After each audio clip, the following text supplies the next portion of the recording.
Hello, everyone. My name is Gitika Gorthy, and today I am very honored and excited to be interviewing a very special space champion, Dr. Stacie Williams. Dr. Williams manages the U.S. Air Force Basic Research Investment in remote sensing with applications to space situational awareness at the Air Force Office of Scientific Research. Her portfolio includes electro-optical imaging, astrodynamics, tracking, and atmospheric effects on beam control. Before her selection to her current position, Dr. Williams managed all of the Air Force, Maui, and optical supercomputing sites research and development programs as a technical advisor for the site. Dr. Williams transitioned multiple basic research programs to the Air Force's space mission, vastly improving the effectiveness of electro-optical telescopes. Dr. Williams is featured on a recent film called Maui in Space that highlights the SSA and astronomy efforts conducted in the location. Dr. Williams is also a leader in STEM education and is nationally recognized for her innovative approach to engaging children in the Air Force's science mission. I am extremely honored and excited to talk with Dr. Williams today. Thank you, Dr. Williams, for taking your time to inspire the next generation. Oh, thank you. I appreciate it. Yeah, before we get into understanding what drove your passion to get into space and where you are right now in the Air Force, could you first tell us a little bit more about your typical day? How does it usually run? Well, so I'm no longer a program officer at AFOSR. I'm actually now the space science architect. And so what my job, the goal is to connect the basic research that we invest in across the world. And the majority of our investment, about 70 to 80% goes to university academic. We fund a lot of student internships, graduate students, research that faculty are doing at universities. And our research is not just space, it's anything that's important to the Department of the Air Force.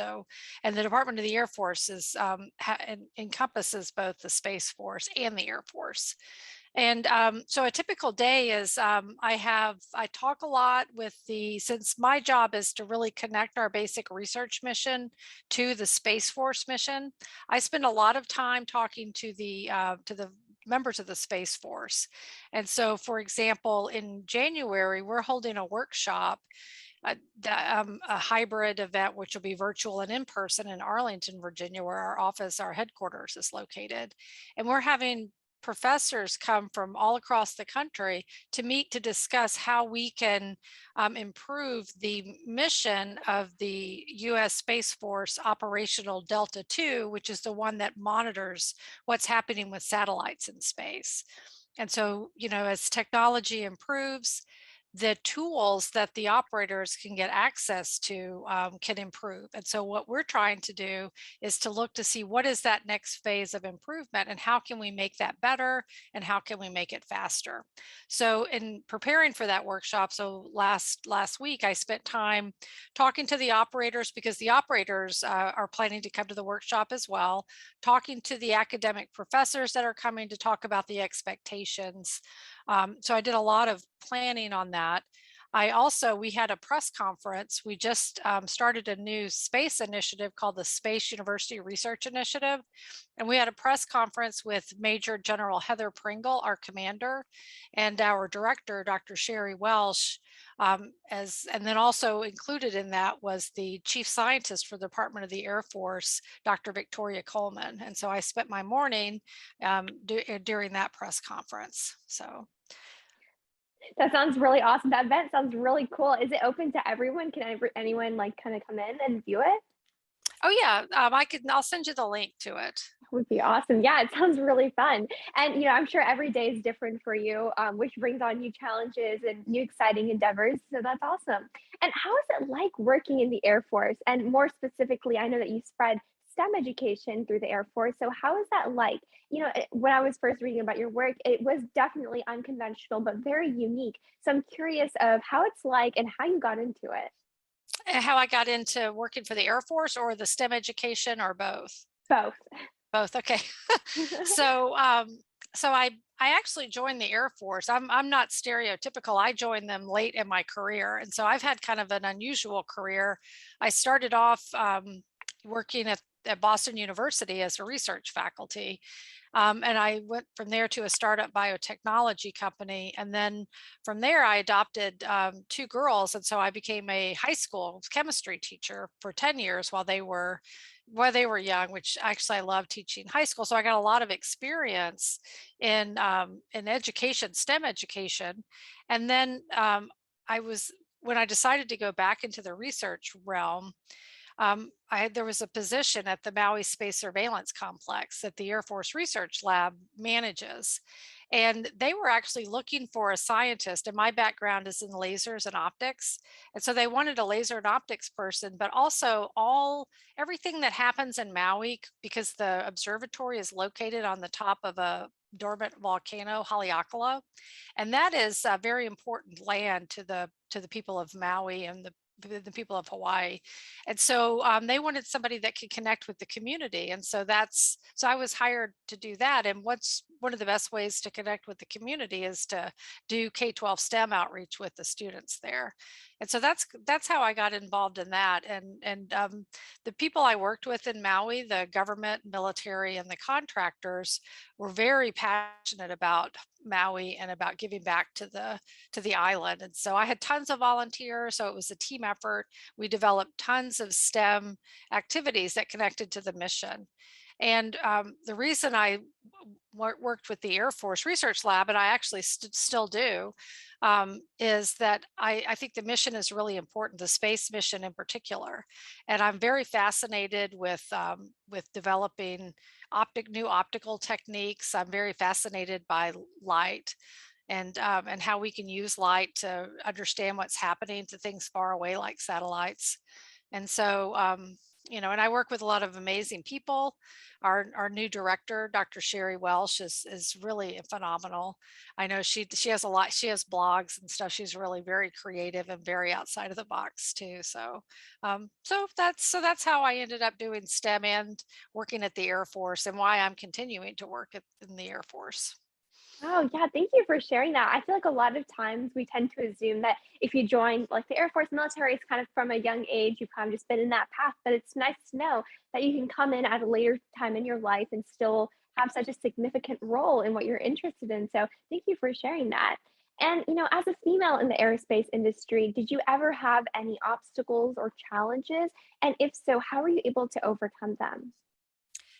I think so. I have, and I think if you talk to any woman, particularly those my age, I was the only woman in any of my physics classes when I was in college, and my professors were actually very supportive, and I never had any issues.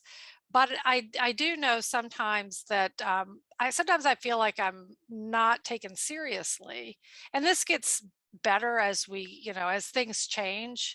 There's a lot. I get so excited when I go to a conference now and I see so many young women and young people of color that are at the meetings, because back in the day it was just me and a bunch of white guys, right? I was like the token woman. Well, there was actually me and one other woman. I remember we used to joke about that at the conferences.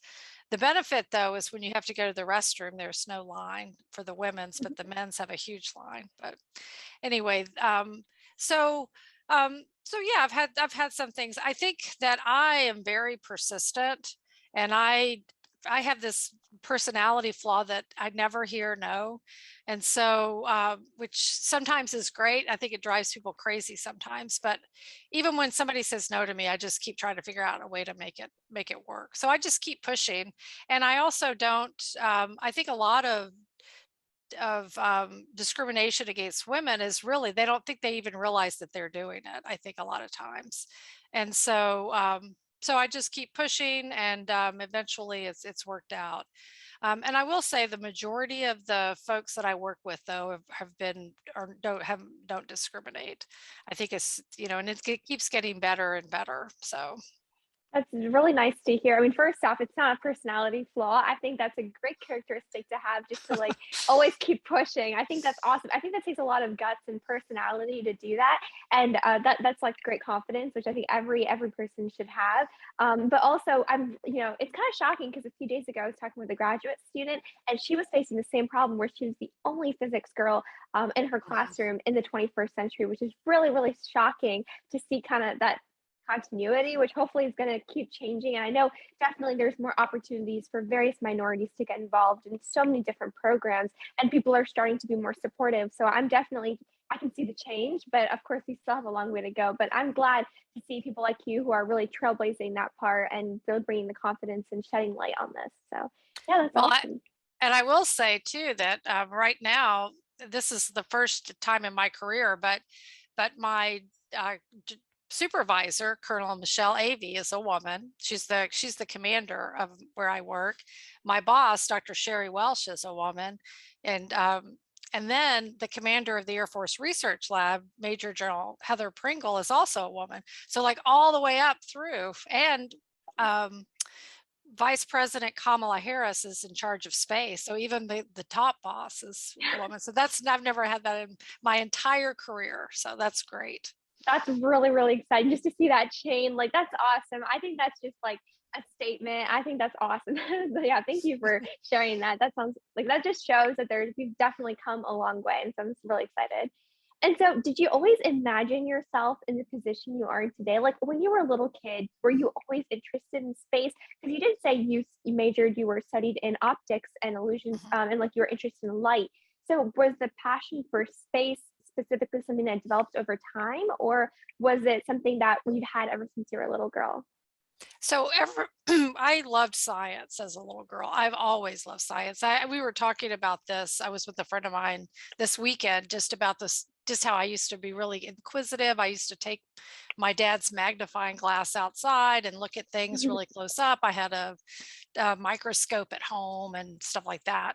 But I never really had that much of an interest in space. I remember the first time that the astronauts walked on the moon. I remember watching that, my mom calling me in and telling me that I would never forget this moment. And I never did forget that moment, but it didn't really engage me in space like it did a lot of my other colleagues that I work with. I just was always fascinated with light. I was fascinated by fireflies, by fireworks. I just thought that was really cool. And I loved lasers when lasers developed. So that's what I was interested in. But I also, I have, I've had a different career I've throughout my entire life. About every 5 years I seem to go into a different field, and I think it's just because I want to learn new things. I'm very interested. The process of learning and discovery for me is really important. And so when I was offered the job in Maui, I didn't know anything about space. And in fact, I was petrified because I had been out of the research arena for 10 years, right, teaching high school. And I knew nothing about space. And I was so scared when I got there that they were going to regret hiring me. I worked really, really hard to overcome, to read about space and to learn it. And that's, when you get a PhD, you don't learn in classrooms, you learn on your own. And that's what getting a PhD does, is it teaches you how to learn on your own, how to teach yourself. And so that's what I did. And then and I did really well. In fact, I I was actually won an award very early on, a very prestigious scientific award when I was at Maui, that I was actually flabbergasted that I won. But I feel like for the students that may watch this, just to know that you can, if you put a lot of effort into things and you're very passionate about it, I think you can achieve things that you might have thought you probably couldn't in the beginning. Yeah, but thank you for that advice. I think it's sometimes you like think that, oh, you need to like major in something or you need to be like an expert in something and get into a career field that fits exactly that niche. And sometimes even if you do all that education, you still have that feeling of doubt when you're in such a great position. You're like, am I really worthy of that position or can I do it? Am I good enough for them? It's that imposter syndrome that just kind of takes over sometimes. So I'm glad to hear that you were able to overcome that by just kind of relying on learning, taking that time to, just look beyond just the job and kind of getting yourself aware, and you just want beyond just the job criteria, which I think is important, and trying to make yourself more comfortable with the position. So always knowing that you are worthy of the job that you were given. If you weren't, they wouldn't have given it to you, and believing in yourself is important. Yeah. Yeah, I agree. I think a lot of women have imposter syndrome. And so I think that that's, you just have to, like you said, you have to believe in yourself, you have to take risks, and you just have to push yourself out there. 100%. Yeah. And you were mentioning how you kind of changed your career track just a little bit when you became a mother of two. And so I'm curious, how did that experience of you being a mother kind of help you, influence you to become a better version of yourself as you got into this new position at the Air Force? Yeah. Well, I think being a mother as a teacher really changed my perspective, because I used to give homework over holidays. But then as soon as I had kids and I realized, oh my God, this is such a pain, I never gave homework over the holidays. So I gave them, a break, because everybody needs their break. But I think as I do think being a mother and being because I used to be a program manager when I was at the telescopes in Maui before I became the technical director. But I think that just seeing it made me look at people a different way. It made me try to look at people from a different perspective, from the perspective of them, because I think that after having my children, and also I think being a teacher also taught me this a lot, that people have certain strengths, and I do believe that people really try to be the best person that they can be, and but maybe they're not going to be the person I think they should be.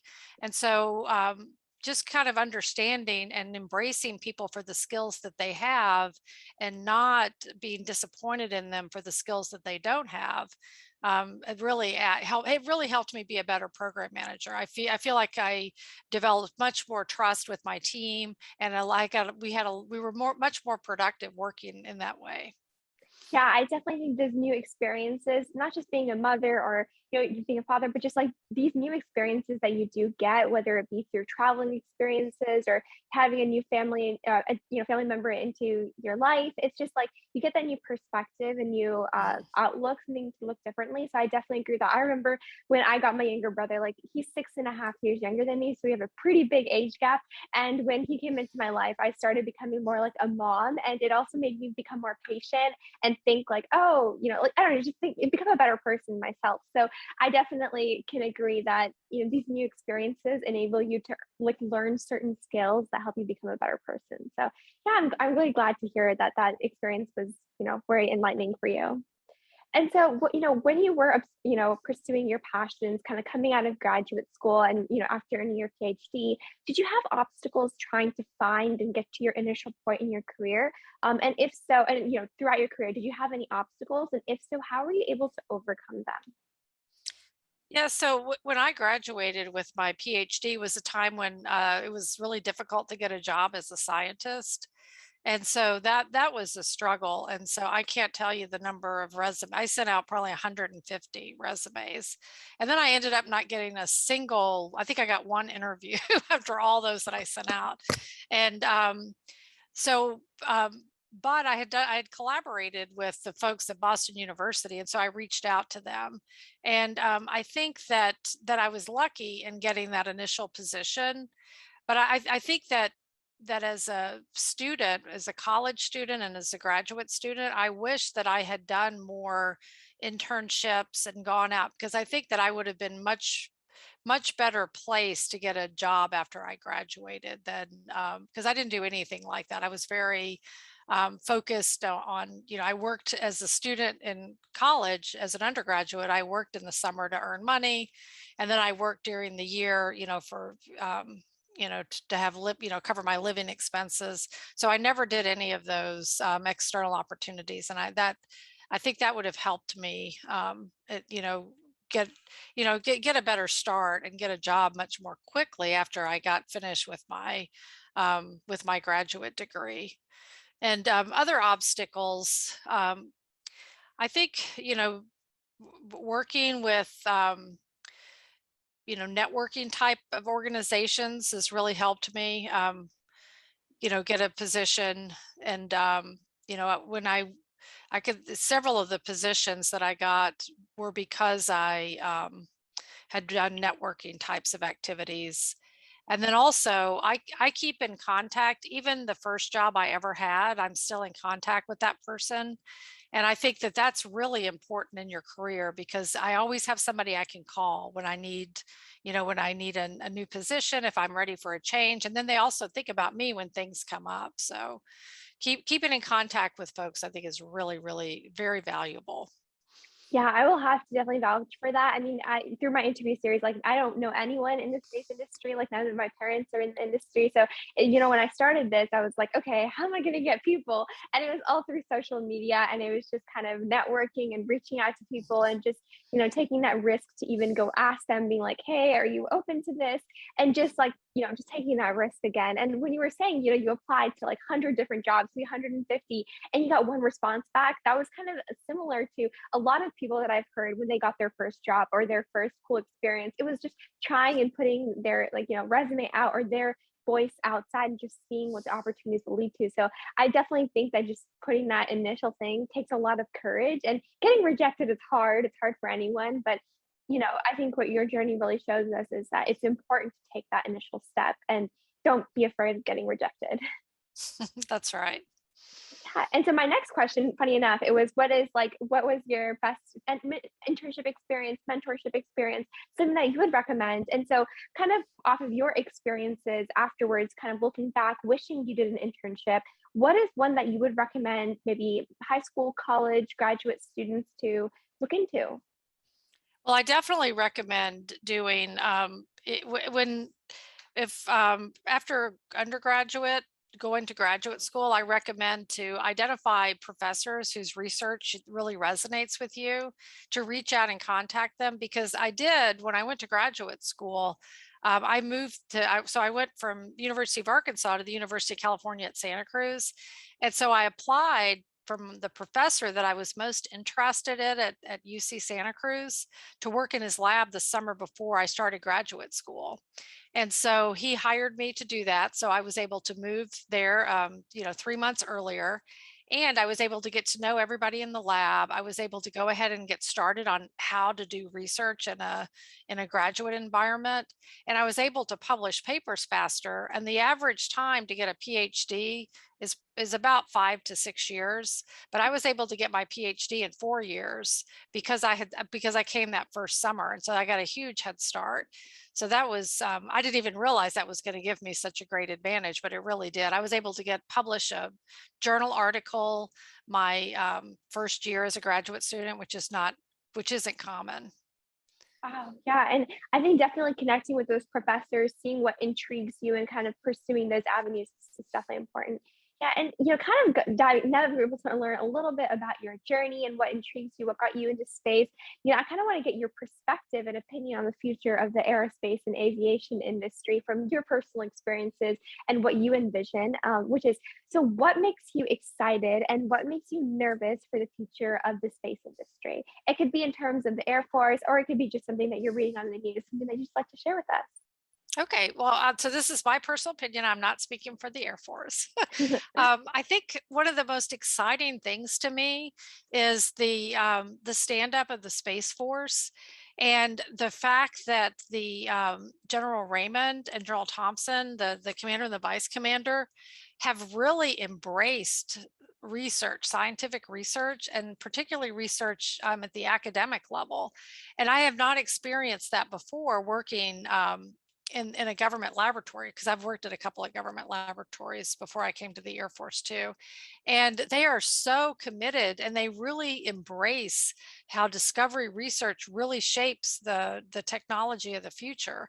And so we are so lucky that we have that. So that gets me the most excited. They have all kinds of activities, and the operational folks, they're inviting some of my academic professors to come to the ops floor, the ones that have the appropriate clearances, and see how the ops works. That's never happened before in my whole history of working with the operational community. So I'm really excited. That really makes me excited. Um, what so there's lots of things that frighten me about space as we move forward. I also love just the fact that we're so interested. I love the fact that Jeff Bezos is going to space, that Elon Musk is interested in building in space. I think all of those things are wonderful, and I think this is the best time to be involved in space, research, basic, applied, and in industry. I worry though that we don't have, because space is so new. I kind of think of it as the Wild West, how the Wild West was, where it was kind of lawless, and so we don't have a lot of regulations and policies. And not to say that all regulations are wonderful, but for example, the debris problem, there's so much space junk and space trash up there, and it's just going to get worse and worse, that I just would like to see norms of behavior, and kind of I'd like to see all of the various spacefaring countries and near spacefaring countries come together and really kind of work on an agreement to make sure that we start, from this point where space is so popular, that we start, you know looking forward, and how all of these things are going to impact us. So Most Yeah, yeah, and I would 100% would have to agree with, it's an exciting time to be a part of the space industry with, various people getting involved, first commercialization through, SpaceX and Blue Origin and Virgin Galactic, and all these companies really taking a step forward away from just the government, perspective of space, but now more of like the industry privatization of space. I think that's really cool. But also, of course, it comes with a lot of risks and concerns of, how are we going to protect and make sure that we're not ruining, space, the beauty of space, creating a lot of debris and not allowing for future travel. So I definitely think that keeping those, restrictions in place, or at least considering them, is very important as we like travel into more space travel. Because I know, like, I feel like every day there's like a new launch or something happening. So I think just being cautious of it is very important. But yeah, it's an exciting time to be a part of the industry for sure.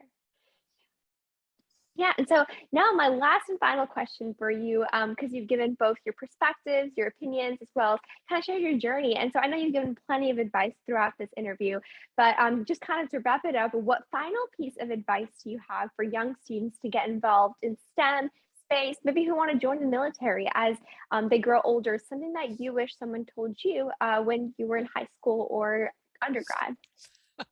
Well, I guess I have kind of a common thing is, make sure you study your math, because math is so important everywhere. And I did not appreciate that when I was a student. And then everything about science is related to math.